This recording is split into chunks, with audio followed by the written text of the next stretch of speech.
പ്രേക്ഷകർ ഏറെ കാത്തിരുന്ന എമ്പുരാന്റെ ഫസ്റ്റ് ഹാഫ് ആവേശത്തോടെയാണ് ജനങ്ങൾ സ്വീകരിച്ചിരിക്കുന്നത്. മികച്ച പ്രതികരണങ്ങളാണ് ആദ്യ പകുതിയിൽ വന്നുകൊണ്ടിരിക്കുന്നത്. അതിൽ മോഹൻലാലിന്റെ മാസ് എൻട്രി, ഒപ്പം തന്നെ ഓരോ ഫ്രെയിമുകളും വെച്ചിരിക്കുന്നത് അത് കൃത്യമായി നിരീക്ഷിക്കണം. അത് എല്ലാം തന്നെ അങ്ങേയറ്റം ഭംഗിയായി ചെയ്തിരിക്കുന്നു എന്നതാണ് പ്രേക്ഷകരുടെ പ്രതീക്ഷ. ആ പ്രതീക്ഷയോടുകൂടിയാണ് സെക്കൻഡ് ഹാഫിലേക്ക് ചെയ്തിരിക്കുന്നത് എന്നാണ് പ്രേക്ഷകരുടെ അഭിപ്രായം. ആ അഭിപ്രായത്തോടു കൂടിയാണ് സെക്കൻഡ് ഹാഫിന്റെ പ്രതീക്ഷ വാനോളം ഉയർന്നിരിക്കുന്നത്. നിരവധി പേർ ഇപ്പോൾ അഭിപ്രായങ്ങൾ കൈയടിക്കാൻ മാത്രമല്ലേ ഉള്ളൂ, പ്രതീക്ഷിച്ചിരിക്കുന്ന വ്യക്തിയാണല്ലോ അത്.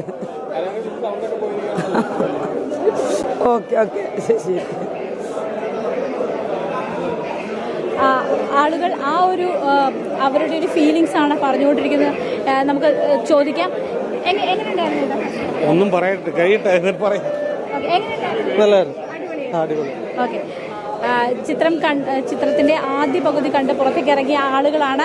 നിരവധി പ്രതികരണങ്ങൾ വന്നുകൊണ്ടിരിക്കുകയാണ്. എന്തായാലും ആ ഒരു ആവേശം ഒട്ടും ചോരാതെ ഹൈപ്പാണ് എന്നൊക്കെ പറഞ്ഞെങ്കിലും എത്രത്തോളം ഉണ്ടാകുമെന്ന് നമ്മൾ ആകാംക്ഷയോടുകൂടിയാണ് കാത്തിരുന്നത്. ആ ആകാംക്ഷ, അതിൻ്റെ നമ്മുടെ പ്രതീക്ഷകൾ ഒക്കെ തന്നെ സാറ്റിസ്ഫൈ ചെയ്യാനായിട്ട് അണിയറ പ്രവർത്തകർക്ക് സാധിച്ചിട്ടുണ്ട് എന്നതാണ് ഫസ്റ്റ് ഹാഫ് കഴിയുമ്പോൾ നമുക്ക് മനസ്സിലാകുന്നത്. എന്തായാലും അതിലെ നല്ല രീതിയിൽ, അതായത് സംവിധായകൻ എന്ന നിലയിൽ പൃഥ്വിരാജിന്റെ അങ്ങേയറ്റം മികച്ച ഒരു പ്രകടനം നമുക്ക് കാണാൻ സാധിക്കുന്നു എന്നതാണ് ആളുകൾ മിക്കവരും തന്നെ ഇക്കാര്യത്തിൽ വിലയിരുത്തുന്നത്. എന്തായാലും അടുത്ത സെക്കൻഡ് ഹാഫിന് വേണ്ടിയുള്ള സസ്പെൻസുകൾക്ക് വേണ്ടിയുള്ള കാത്തിരിപ്പാണ് ഇനി.